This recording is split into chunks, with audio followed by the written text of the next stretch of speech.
Retired military officers storm finance ministry over unpaid benefits. Onion shortage hits Nigeria, prices soar to record highs.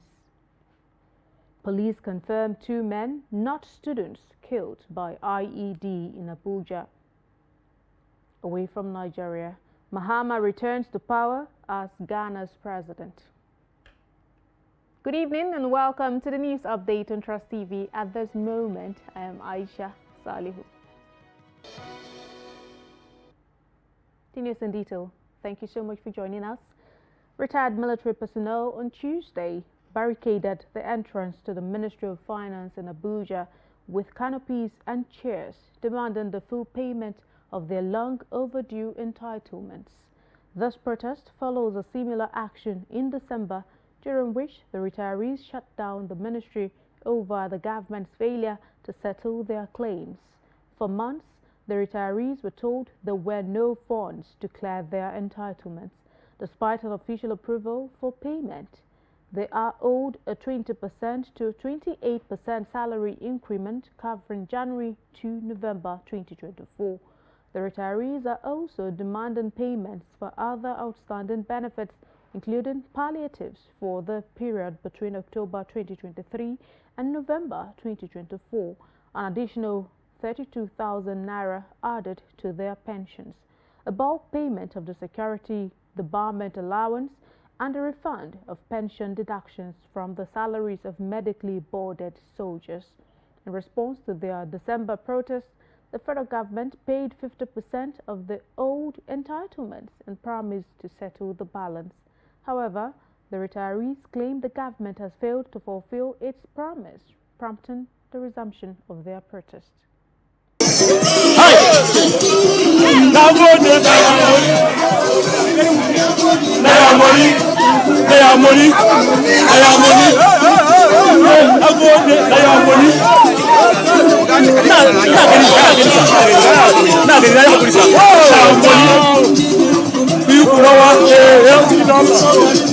National champions again, what's the answer?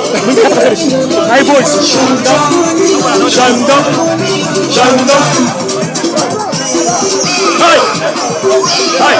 Now, as the economy continues to bite harder, Nigeria is facing an unprecedented onion crisis, with prices skyrocketing to record highs. In Kebbi State, the situation is becoming alarming as our reporter x-rays the factors driving this surge and its consequences for the nation. The report. The price of onions has soared dramatically, with increases exceeding 100% in recent weeks. Previously, a kilogram could be purchased for around 200 naira, but now prices range from 384.2 naira to 605.51 naira per kilogram, with some online retailers charging as much as 4,000 naira. Agronomist Joel Aiki attributes the ongoing onion crisis to several factors. According to him, despite the state government's efforts in providing free fertilizers and solar pumps, high input costs such as fertilizers, seeds, and other farming essentials, which have become significantly more expensive, are a major contributor. Weather challenges and supply and demand imbalance have also played a role. However, broader interventions are required to fully address the crisis. The hike in onion price has affected us deeply, for us that buy and sell, because the onion is very expensive. Even when we come to buy from those that supply the onion from their farms, we used to buy it very costly, and if the customers come to buy from us, they complain how the onion is very expensive. So it makes the business to be hard for us and the customers to buy. For now, we only want divine intervention. Sometimes, if we come to the market, the prices will favor you, and sometimes they won't, because onions have become overly expensive. Until recently, this was due to increase in petroleum prices. Even if you complain to the farmers, they will tell you it's because of the fuel price hike. Now, you need huge capital to venture into onion business. As prices remain high, both traders and consumers are struggling to cope, with many seeking alternative ingredients that disrupt traditional cooking practices. This situation raises serious concerns about food security and the economic consequences of extreme price volatility. From Birnin Kebbi, Cynthia Yongo, Trust TV. In matters of security, the Federal Capital Territory Police Command has clarified that at least 2 men were killed when an improvised explosive device exploded on Monday in the Kuchibiyu community of Wari, Abuja. Initial reports suggested the victims were students, but the FCT police spokesperson, Josephine Ade, clarified that the deceased were 2 men who died while tampering with the explosive device. She added that a 3rd man and a female trader sustained severe injuries and are currently receiving treatment under police guard. The FCT Police Bomb Squad has confirmed that the explosion was caused by an IED with remnants of the device recovered from the scene. Meanwhile, Adamu Ashimu, the owner of the affected school, has been taken into custody for questioning. Video the environment.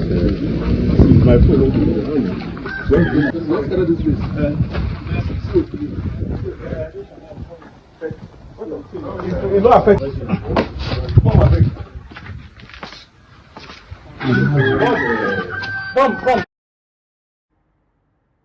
Now, the Chief of Army Staff, Lieutenant General Olufemi Oluyede, has revealed that the Nigerian Army would soon unveil improved welfare packages and allowances for frontline troops fighting insurgency, banditry, and other security challenges across the country to boost their morale in the ongoing fight. He said the packages would include construction of houses and other benefits, just as he warned against any form of indiscipline and disregard for orders in the ongoing fight against insurgency and banditry. He stated this while addressing the troops in Mina, Niger State, after declaring open the 2025 Doctrine and Training Conference themed Understanding Nigerian Army Doctrine for Effective Training Within a Joint Environment. It was organized by the Training and Doctrine Command Headquarters, Mina. The Chief of Army Staff also unveiled the manual on chemical, biological, radiological, and nuclear warfare. I've always maintained the fact that there will always be challenges, and our job is to react appropriately. And you talking about lack hours, you agree with me that for now, it's obvious that we're doing our best to checkmate them. You can see that the activities are greatly reduced in that region because our troops are in the field, and we're even inducting more troops to ensure that we drive them away from our land. So I can assure you that we're doing our best to ensure that we take them out of Nigeria. So it's part of the techniques of the adversary to ensure that they delay our movements whenever we're coming to attack them. And that's why they employ IEDs. But despite that, because of the courageousness of our soldiers, we still find a way of getting to them. Ondo State Governor Lucky Aiyedatiwa has ordered a dusk-to-dawn curfew in Owo, the headquarters of Owo local government area, till further notice. This was contained in a statement by the Chief Press Secretary to the Governor, Ebenezer Adenio. The government's action is coming after violent court clashes and security disturbances in Owo, which have led to loss of lives. According to Adenio, the governor has also asked security agencies in the state to enforce the curfew, ensure the safety of lives and properties, arrest perpetrators of the violence, and restore peace to the community. 4 persons were confirmed dead in the clash between 2 suspected cult groups. One of the victims, 52-year-old Fisayo Oladipupo, a former youth leader of the APC in our local government area, was shot dead in the early hours of Monday by assailants suspected to be cultists. His remains have since been deposited at the morgue at the Federal Medical Center in Owo. Now, the police command in Abia State has demoted a police corporal to a constable over his involvement in unprofessional conduct. The command spokesperson, Maureen Chinaka, confirmed the demotion in a statement on Tuesday. According to the spokesperson, the decision followed the conclusion, of an administrative action in which he was tried in an orderly room and found guilty of discreditable and unprofessional conduct and incivility to members of the public. She said the State Commissioner of Police emphasized the command's zero-tolerance policy for any form of unprofessional conduct among officers that could tarnish the image of the force. In politics, the ruling All Progressives Congress and supporters of Peter Obi, the Labour Party's presidential candidate in the 2023 election, have exchanged heated words following claims of threats to Obi's life. The tension stemmed from a Sunday interview on Arise television where APC National Publicity Secretary Felix Morka accused Obi of inciting Nigerians against President Bola Tinubu's administration. Morka asserted that Obi had crossed the line with his criticism. In response, Atiku, national coordinator of the Obedient Movement, warned the APC against intimidating Obi, his family or associates, emphasizing that the alleged threat must be investigated. He cautioned against any attempt to arrest Obi, warning of potential nationwide backlash. Peter Obi himself addressed the issue on his official X handle, questioning how a simple New Year message could provoke such hostility. He reaffirmed his commitment to speaking truth to power despite efforts to silence him. Meanwhile, APC National Publicity Director Bala Ibrahim dismissed the allegations, claiming Morka's comments were misinterpreted and urging Obi to restrain his supporters. The Force Public Relations Officer, Muyiwa Adejobi, stated that the police were unaware of the alleged threat and had not received any related complaints. Meanwhile, former Vice President Atiku Abubakar has slammed the All Progressives Congress over remarks made by its publicity secretary Felix Morka about Labour Party presidential candidate Peter Obi. The controversy started when Obi, at his press conference on Thursday, the first day of the new year, expressed worries about the situation in Nigeria under Tinubu's leadership. Then Morka, in a recent interview, reportedly said Peter Obi has crossed the line so many times and has it coming to him whatever he gets. Responding, Atiku, in a statement shared on X on Tuesday, described Morka's statement as inflammatory and reflective of a disturbing emblem of the current administration's unsettling strategy in addressing opposition figures. According to Atiku, the threat against Obi could, coupled with the prolonged detention of Mahdi Shehu, a prominent voice of dissent, and others, signals a worrisome shift towards an authoritarian governance model where the rights of opposition voices are being suffocated. Atiku said Morka's choice of words, particularly the ominous suggestion that Obi has crossed the line, reveals an alarming disdain for democratic principles. He added that such language, rooted in hostility, has no place in a free society where civil discourse and engagement should reign supreme. To other stories, despite recent reductions in fuel prices, transportation fares in Lagos State have remained high, prompting residents to call on the government to establish monitoring agencies at fueling stations and within transport unions to ensure compliance with regulated fuel prices. The report. Commuters across Lagos are expressing frustration over persistent high transport fares despite the recent fuel price reduction.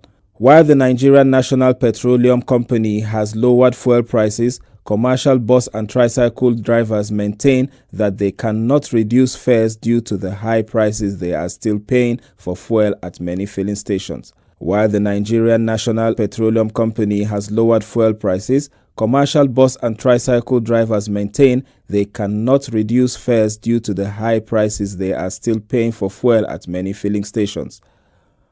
On December 19, 2024, the NNPC reduced ex-depot price of fuel to 899 naira 50 kobo per litre. However, this change has not translated into lower transportation costs for citizens, raising questions about the effectiveness of the price reduction. Speaking with transporters at various motor parks in Lagos, they emphasized the need for government oversight of filling stations as many continue to sell fuel above the regulated price. Now we are still buying it 950 per litre. How can you expect us to carry 200 for here to Mobi? It's not possible now. It's not possible. Mobi, some filling stations they are still selling 1,200 naira. Some filling stations they are still selling 1,000. So government need to monitor those filling stations. Let the fare come down to 500 naira per litre. The transport will not come down. I so much believe there is a need to monitor filling stations because of some filling stations that are selling, they're still selling high price, and some filling stations are still selling low price. And I believe some filling stations that are selling low price, the meter that we are buying from there, they have released the meter. So I believe there is a very, very need for filling stations to be monitoring. Commuters echoed this sentiment, urging the government to establish monitoring agencies in all states, focusing on both filling stations and transport unions. They believe this would ensure adherence to government-set fuel prices. So we beg the government to monitor the filling stations so that they will be selling the price that they drop it. As they are selling the price of transport will drop so that it will flow to the market women, so that the market women will drop their own price. Because if the transport is expensive for them, there is no way they can drop the price. Before now, I believe that government will at least monitor the filling station, because even what the dispensation are dispensing, it's not really commodity. Even the price they even fix in the first instance. So I believe that if government want to do something concerning this, concerning bringing the price of goods down, they need to monitor, one, the filling station. Two, they need to even call those people in charge of the transport union. They need to call them and talk to them. The government has to monitor the filling stations and make sure that they are selling at the official rate. And also the road NUWRT, they have to, make sure that their people reduce the price of transport. Otherwise, the effect, will be too much for the masses to bear. Bus and keke napep drivers are therefore calling for further fuel price reductions, ideally to 500 naira per litre. They believe this would significantly alleviate the financial burden on both commuters and transport operators, making lower fares a reality. Lagos residents there are now moving on to health matters. The Nigeria Center for Disease Control and Prevention says the country is at moderate risk for human metapneumovirus. In a public health advisory, the agency said the federal government is closely monitoring the outbreak of the virus and is taking safety measures to strengthen the country's preparedness and response capacity. The NCDC said it also conducted a risk assessment for the HMPV in collaboration with the Federal Ministry of Health and partners such as the World Health Organization, the United States Center for Disease Control and Prevention, and the United Kingdom Health Security Agency. According to the NCDC, the assessment classified the risk of HMPV for Nigeria as moderate, adding that this evaluation will inform and guide preparedness efforts, decision-making, and response strategies to mitigate potential impacts. It said the NCDC is working to give Nigerians timely, accurate information and guidance to keep the Nigerian public informed and prepared. On the international scene, John Mahama has been sworn in as Ghana's new president in a ceremony attended by world leaders. Mahama took the oath of office at the Independence Square in Accra, the Ghanaian capital, on Tuesday. The new president took over from Nana Akufo-Addo, who succeeded him in 2017. Before Mahama's swearing in, Nana Jane Opoku-Agyemang was inaugurated as the country's first female vice president. The Chief of Justice Ghana, Gertrude Tokorno, administered the oath of office at the event. The duo won the election held in December, with Mahama returning to the post he left 7 years ago with a mission to revive Ghana's ailing economy. The National Democratic Congress candidate polled 50% of the votes to beat the then Vice President Mahamudu Bawumia of the ruling party. He scored 6.3 million votes to beat Bawumia with a 1.7 million vote margin. Your Excellency, kindly say after me, this is the oath of allegiance.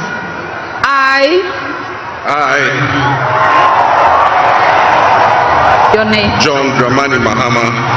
Do in the name of the Almighty God swear. Do in the name of the Almighty God swear. That I will bear true faith. That I will bear true faith. And allegiance. And allegiance. To the Republic of Ghana. To the Republic of Ghana. As by law established. As by law established. That I will uphold. And that I will uphold. The sovereignty. The sovereignty. And integrity. And integrity. Of Ghana. Of Ghana. And that I will preserve. And that I will preserve. Protect. Protect. And defend. And defend. The Constitution. The Constitution. Of the Republic of Ghana. Of the Republic of Ghana. So help me God. So help me God. And finally, in sports, Enyimba's head coach Stanley Egoma has heaped praise on the new signing and AFCON winner Brown Ideye in his post-match press conference following Enyimba's 4-1 win against Black Bulls Maputo in the CAF Confederations Cup on Sunday. While Joseph Atule stole the show with an early goal to give Enyimba the lead before he assisted Brown Ideye to extend the lead in the 67th minute and scored another goal to seal the victory in the dying minutes of the game. Brown Ideye's experience and clinical finish was crucial in securing the People's Elephants' first win in the tournament. Speaking shortly after the game, Egoma admitted that while not being fully fit, Ideye's presence has been important to the team. Egoma also asserted that he is still working to raise Ideye's fitness and performance levels, indicating that the experienced striker still has more to offer. The head coach also spoke on the importance of the victory going forward, saying winning will give the players the mentality that they can do better in other matches. That's about it on the news update at this hour. Remember, you can always follow us across all of our social media platforms and also join our YouTube live stream for more news, programs and documentary. I am Aisha Salihu. Thank you so much for watching. Bye.